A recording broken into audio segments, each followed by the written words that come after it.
On February 4th, 2019, a Canadian Pacific Railway unit grain train hauling 112 loaded hopper cars derailed while descending uncontrolled on a steep mountain grade near Field, British Columbia, fatally injuring 3 crew members. The investigation found that several factors contributed to the train's degraded braking performance.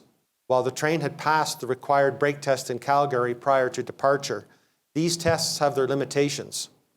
They only show if the brakes will apply and release, but not how effective they are, particularly in cold ambient temperatures. Based on the weight of the train, the track gradient, and the stopping distance, the investigation determined that the brake effectiveness of the train during the emergency stop was in the 60 to 62% range. After the train had been stationary for approximately 3 hours, the brake effort had further degraded to less than 40% of the maximum and could no longer hold the train on the steep mountain grade. The main factors were the passage of time, the extreme cold temperatures, and the leakage of brake cylinder pressure. Since handbrakes had not been applied, once the leakage of brake cylinder pressure reached a critical threshold, the train began to move on its own. With the benefit of hindsight, had handbrakes been applied, that would have secured the train.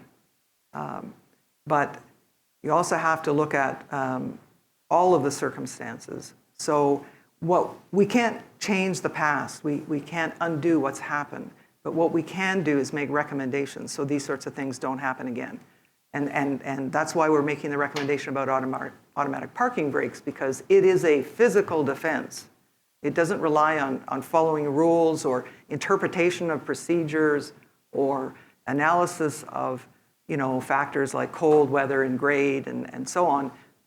It's very, and it takes a lot less time than putting on handbrakes. So you'll see in the report there's an extensive study that was done by our investigators looking at just how long it takes to apply handbrakes on up to, well, maybe not 112 cars in this case, but certainly sufficient enough to retain, to hold the train on the hill. So I think what we're trying to do here is to make recommendations so that this type of accident, there's a lot less chance of it ever happening again.